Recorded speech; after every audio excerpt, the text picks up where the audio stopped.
Hello friends, मैं हूँ ए सिंह और आप देख रहे हैं यूट्यूब चैनल ए सिंह केमिस्ट्री क्लासेज, जिसमें हम लोग बात कर रहे हैं ये 12 का फर्स्ट चैप्टर सॉलिड स्टेट। आप उसमें पिछले क्लास में पढ़ाई किए थे यूनिट सेल। आज हम लोग बात करेंगे यूनिट सेल, स्पेस लैटिस और लैटिस पॉइंट। तो बच्चे लोग ध्यान देंगे कि अभी तक जो हम लोगों ने पढ़ाई किया है उसमें जो है कि आप रिवीजन करेंगे, कोई कन्फ्यूजन हो उसको कमेंट करके पूछेंगे। और यहाँ पर हम लोग डिटेल नोट्स नहीं लिख रहे हैं, इसलिए आप जो है मेरे कार्यालय से हिंदी और इंग्लिश में अलग अलग टाइप का नोट्स बना हुआ है। सब्जेक्टिव का अलग है, ये ऑब्जेक्टिव का अलग है, टारगेट में मेडिकल के लिए अलग है, इंजीनियरिंग के लिए अलग है। तो आपको जिस चीज़ की रिक्वायरमेंट है आप कार्यालय से प्राप्त कर लेंगे, जो बिल्कुल फ्री ऑफ कॉस्ट है, और उसका रिवीजन करेंगे।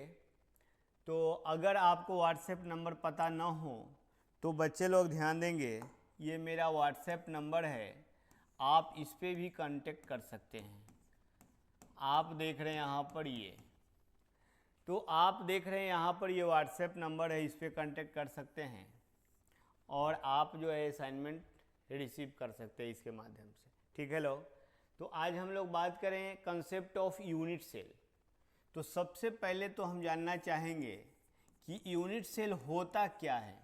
तो बच्चे लोग ध्यान दीजिएगा कि हमारे बॉडी का सबसे स्मॉलेस्ट यूनिट जिसको हम लोग सेल बोलते हैं, तो जब हम लोगों के सेल का स्टडी किया जाए लैब में, किसी दूसरे पशु का, किसी पक्षी का अगर ये टेस्ट किया जाए लैब में, उसका स्टडी किया जाए, तो आप देखते हैं कि हम लोगों के सेल के प्रॉपर्टी से उसके सेल का प्रॉपर्टी अलग होगा। क्यों भाई? तो हम लोग के बॉडी के जो सेल निकाला जाएगा उसका सारा फिजिकल केमिकल प्रॉपर्टी हम लोग जैसा होगा, फिर किसी पक्षी का होगा। तो सेम उसी तरह से क्रिस्टल का जो स्मॉलेस्ट यूनिट होगा, जिसमें उस क्रिस्टल का सभी फिजिकल केमिकल प्रॉपर्टी प्रेजेंट होगा, तो उसको आप बोलते हैं यूनिट सेल। लेकिन कहानी इसमें यह है कि क्या यूनिट सेल का प्रॉपर्टीज कंटिन्यू उसमें प्रेजेंट रहता ही है? तो नहीं, हम उसको डिफाइन कर सकते हैं दूसरे तरह से कि क्रिस्टल का स्मॉलेस्ट यूनिट जिसमें उस क्रिस्टल का सभी फिजिकल केमिकल प्रॉपर्टीज प्रेजेंट हो, लेकिन जब उसको सब डिवाइडेड किया जाए, मतलब कट किया जाए, तो उसका फिजिकल केमिकल प्रॉपर्टी लॉस कर जाता है, तो आप उसको बोलते हैं यूनिट सेल। बच्चे लोग ध्यान देंगे, हम लोग लिख सकते हैं यूनिट सेल में कि स्मॉलेस्ट पार्टिकल ऑफ क्रिस्टल। आप देख रहे हैं बच्चे लोग, smallest particle of crystal which contains all physical and chemical properties, all physical and chemical properties,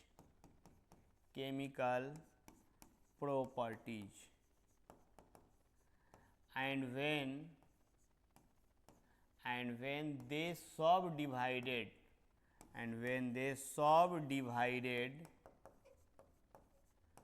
then they lost their all properties,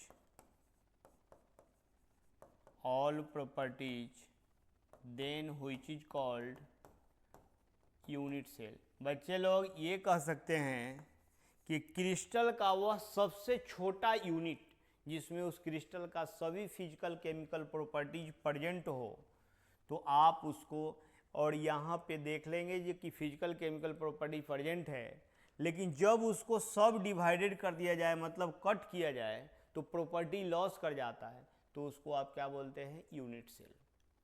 अब हमें जानना है कि भाई यूनिट सेल क्या है। तो आपने देखा कि क्रिस्टल का छोटा यूनिट है जिसमें क्रिस्टल का सब प्रॉपर्टी प्रेजेंट है, लेकिन जब उसको कट किया जाए तो प्रॉपर्टी लॉस कर जाता है, तो उसको यूनिट सेल बोलते हैं। तो भाई यूनिट सेल होता कितना है? तो आगे हम लोग चर्चा करेंगे कि बेसिक यूनिट सेल 7 होता है। ब्राभियास एक साइंटिस्ट हैं, उनके अनुसार जो है कि 14 है, और कल्पना की गई है कि 32 है। लेकिन हम ब्राभियास और एजम्पशन, मतलब कल्पना वाले को हम लोग डिटेल नहीं करेंगे। हम लोग बेसिक यूनिट सेल में 7 यूनिट सेल का नाम देखेंगे, स्ट्रक्चर देखेंगे, एंगल देखेंगे, लेकिन पूरा डिटेल पढ़ाई करेंगे फर्स्ट का क्यूबिक यूनिट सेल। तो आपने तो देखा यह जो है यूनिट सेल है। अब हम लोगों को बात करना है कि स्पेस लैटिस क्या है और लैटिस पॉइंट क्या है। तो सबसे पहले बात करें कि कोई भी क्रिस्टल जो होगा वह क्रिस्टल जो है स्मॉलेस्ट पार्टिकल से बना होगा। आपने अभी ही देखा है कि यूनिट सेल जो स्मॉलेस्ट यूनिट होगा जिसमें क्रिस्टल का सभी प्रॉपर्टीज प्रेजेंट होगा, लेकिन जब उसको सब डिवाइडेड किया जाएगा तो वह उसका प्रॉपर्टी लॉस कर जाएगा, तो आप उसको यूनिट सेल बोलते हैं। तो कोई भी क्रिस्टल बहुत सारे यूनिट सेल से मिलकर बना होगा। जब उसको एक सिस्टमेटिक अरेंजमेंट करके हम लोग देखते हैं या उसके अरेंजमेंट को हम लोग देखते हैं तो दिखता हम लोगों को इस तरह से है कि वह सिस्टमेटिक मैनर में अरेंज है। तो बच्चे लोग यह जो आप देख रहे हैं यह एक जाल जैसा लग रहा है, एक नेटवर्क लग रहा है। आप देख रहे हैं बच्चे लोग एक नेटवर्क की तरह, मतलब एक नेट की तरह लग रहा है। और आप देख रहे हैं ये सब जो पॉइंट दिख रहा है जिस पे यूनिट सेल प्रेजेंट है, ये भी एक पॉइंट है। तो ये जो जाल है, नेटवर्क है, इसको हम लोग बोलते हैं स्पेस लैटिस, स्पेस लैटिस। और इसको हम लोग बोल रहे हैं लैटिस पॉइंट, जिस पर कॉन्स्टिट्यूएंट पार्टिकल आप देख रहे हैं, लैटिस पॉइंट। तो इसमें जो हेडिंग दिया गया है यूनिट सेल, स्पेस लैटिस और लैटिस पॉइंट, तो तीनों का हम लोगों ने डिफाइन किया कि यूनिट सेल क्या है, तो क्रिस्टल का स्मॉलेस्ट यूनिट जिसमें उस क्रिस्टल का सभी प्रॉपर्टीज प्रेजेंट है। फिर हम लोग स्पेस लैटिस की बात करें तो यह एक प्रकार का नेट है जो यह डिफाइन करता है कि कहाँ और कितना कांस्टेंट पार्टिकल प्रेजेंट है। और लैटिस पॉइंट यह रिप्रेजेंट करता है कि कहाँ पर किस पॉइंट पर कांस्टेंट पार्टिकल प्रेजेंट है। तो हम लोग बात करें, ये तो यूनिट सेल हम लोगों ने लिख लिया। अब हम लोग लिखेंगे स्पेस लैटिस। स्पेस लैटिस क्या है बच्चे लोग? तो अभी तो हम लोगों ने बनाया था स्पेस लैटिस को कि स्पेस लैटिस क्या है, तो यह एक प्रकार का नेट है जो डिफाइन करता है कि कहाँ पर और कितना कांस्टेंट पार्टिकल प्रेजेंट है। तो स्पेस लैटिस हम लोगों ने अभी ऐसे नेट की तरह बनाया था। यहाँ पर ये जो आप देख रहे हैं बच्चे लोग, ये जो हम लोगों ने बनाया था इसी को बोलते हैं स्पेस लैटिस, मतलब यह एक प्रकार का नेट है। तो हम कह सकते हैं it is a types of net, it is a types of net which define how and where number of constituent particles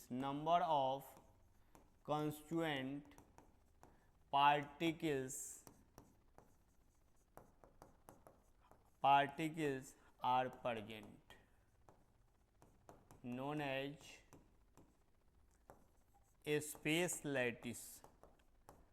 बच्चे लोग जो बात मैंने समझाया उसी बात को मैंने यहाँ पे लिखा है कि यह एक प्रकार का नेट है जो डिफाइन करता है कि कहाँ एवं कितना, how and where number of constant particles are present, known as क्या बच्चे लोग? Space lattice. तो स्पेस लैटिस आपने देख लिया। अब हम लैटिस पॉइंट की बात करेंगे। तो बच्चे लोग लैटिस पॉइंट क्या है, आप सब लोग यहाँ पर ध्यान देंगे। लैटिस पॉइंट, यह लैटिस पॉइंट क्या है? तो आप कह सकते हैं स्पेस लैटिस का वह पॉइंट जहाँ पे कांस्टेंट पार्टिकल प्रेजेंट है। आप कह सकते हैं ये point of space lattice, point of space lattice, point of space lattice at which constituent particles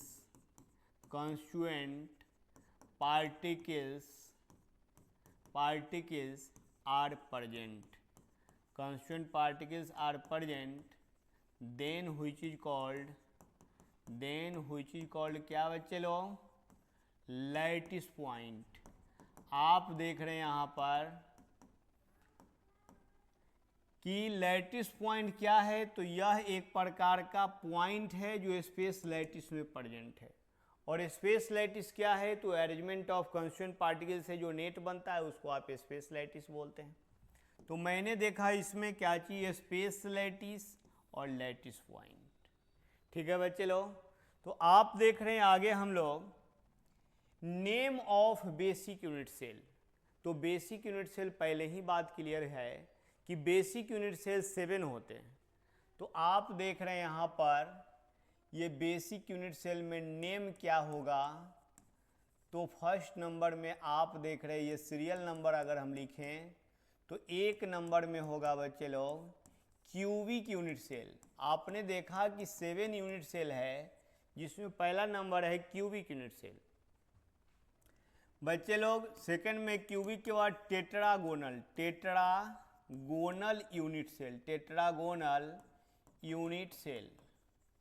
third number में बच्चे लोग orthorhombic, orthorhombic unit cell, orthorhombic unit cell. 4 number में बच्चे लोग मोनोक्लिनिक, मोनोक्लिनिक यूनिट सेल। 5वां नंबर में आप देख रहे हैं बच्चे लोग ट्राइक्लिनिक यूनिट सेल। 6ठा नंबर में आप देख रहे हैं हेक्सागोनल यूनिट सेल। और 7वां नंबर में आप देख रहे हैं बच्चे लोग rhombohedral unit cell, rhombohedral unit cell. तो ये 7 यूनिट सेल जो मैंने लिखा है, क्या सभी बुकों में यह सब जो है आपको क्या लगता है कि यह जो है कि सेम है? तो आप देख रहे हैं यहाँ पर कि वह सेम नहीं है। आप देख रहे हैं कि यहाँ पर 7 यूनिट सेल का मैंने जो लिखा है सीरियल, वह सीरियल याद रखना है आपको। आप कहेंगे कि नहीं भाई बुक में तो दूसरा सीरियल है, कोई बात नहीं है, कोई सीरियल याद रख सकते हैं, लेकिन ये सीरियल जब याद रखेंगे तो इसका एंगल याद रखना आसान हो जाएगा, इसका एज लेंथ याद रखना आसान हो जाएगा। जैसे अभी तत्काल इसमें हम आपको समझा रहे एज लेंथ, एज लेंथ क्या है, एज लेंथ कैसे याद हो जाएगा। फिर एक दिन अगले क्लास में हम एंगल बताएंगे, फिर उसके अगले क्लास में हम एग्जाम्पल बताएंगे। एक ही दिन अगर सब बात करें तो फिर आप कंफ्यूज करेंगे। आप ध्यान दीजिएगा कि यह जो 7 बेसिक यूनिट सेल है उसको अगर यह सीरियल याद रखेंगे तो एज लेंथ 1 मिनट में अभी याद होगा। कैसे भाई? तो लेकिन ये लिखने से पहले तो आपके मन में होगा कि भाई एज लेंथ क्या होता है। तो थोड़ा सा इसको हम लोग समझ लेते हैं, डिटेल तो आगे बात करनी है कि यहाँ जो क्यूबिक यूनिट सेल है तो सबका एज लेंथ की बात हम कर रहे हैं, तो पहले तो हम जान लें कि एज लेंथ क्या होता है। तो सबसे पहले हम क्यूब की बात करते हैं, क्यूबिक यूनिट सेल कैसा है। तो सीधी सी बात है कि क्यूब जैसा स्ट्रक्चर होगा तो क्यूबिक यूनिट सेल। तो आप देख रहे हैं बच्चे लोग यहाँ पर यह मैंने क्यूब बनाया, आपको भी बनाना सीखना पड़ेगा। ऐसे बनाएंगे क्यूब। क्यूब में जो यह लाइनिंग दिख रहा है इसी को हम बोलते हैं एज लेंथ। इसी को हम क्या बोलते हैं बच्चे लोग? इसी को हम लोग बोलते हैं एज लेंथ।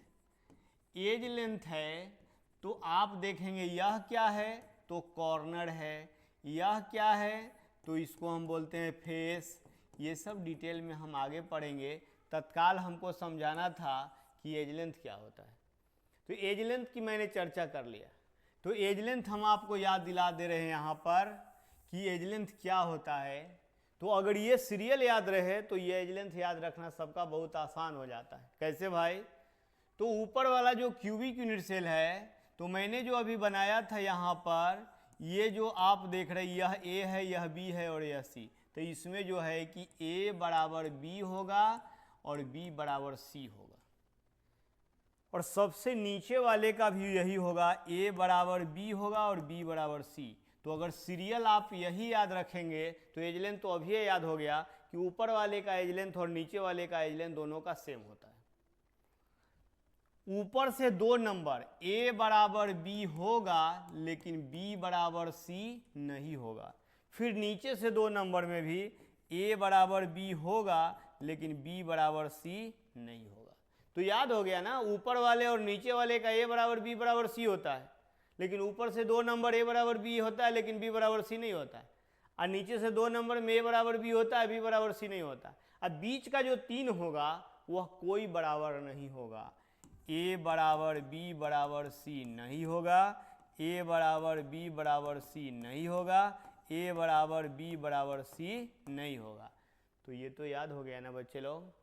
उसी तरह से हम बात करेंगे एंगल का कि एंगल सबका कैसे होगा, तो हम लोग डिटेल फिर एक नेक्स्ट क्लास में देखेंगे कि इसका एंगल क्या है, फिर उसके नेक्स्ट क्लास में देखेंगे कि उसका ये एग्जाम्पल क्या है। लेकिन एक ही बार अगर सबकी चर्चा किया जाए तो बच्चे कन्फ्यूज करेंगे। तो आपका होमवर्क रहेगा कि ये 7 जो है सीरियल में आप याद रखिए, और जब ये सीरियल याद हो गया तो सीधी सी बात है आपको एज लेंथ भी याद हो गया। फिर अगले दिन हम एंगल की बात करेंगे, तो एंगल भी इसी तरह से का ये कंसेप्ट है कि ऊपर से 3 गो का जो है अल्फा बराबर बीटा बराबर गामा बराबर 90 डिग्री होता है। सबसे नीचे वाले का क्या है कि अल्फा बराबर बीटा बराबर गामा तो बराबर होता है सब, लेकिन 90 के बराबर नहीं होता है। नीचे से दूसरा नंबर का जो है अल्फा और गामा यहाँ पे 90 होता है और बीटा 120। तो इसी तरह से हम लोग बात करेंगे। अभी तत्काल हम लोग देखें, इतना याद करने के बाद हम लोग देख रहे हैं यहाँ पे ये name of basic unit cell and Bravais. तो name of basic unit cell तो हमने उसमें लिखा है, और ब्रावियास के अनुसार जो होता है यहाँ पर बेसिक यूनिट सेल जो है, बेसिक यूनिट सेल यह 7 होता है, और ब्रावियास के अनुसार अकॉर्डिंग टू ब्रावियास ये 14 होता है। तो ये सातों का चर्चा तो हमने अभी किया है कि ये 7 होता है, लेकिन ये 14 जो होता है ये इसी 7 से निकलता है, जिसकी चर्चा हम लोग आगे करने वाले हैं। आप देख रहे हैं यहाँ पर क्यूबिक यूनिट सेल। तो नाम से ही क्लियर होता है कि क्यूबिक यूनिट सेल क्या होता है। तो क्यूब जैसा स्ट्रक्चर होगा, क्यूब जैसा संरचना होगा, तो आप उसको क्यूबिक यूनिट सेल बोलते हैं। कैसे भाई? तो आप देख रहे हैं यहाँ पर ये जो है मैंने बनाया क्यूब, आप देख रहे हैं यहाँ पर ये मैंने बनाया क्यूब। और कैसे क्यूब है भाई?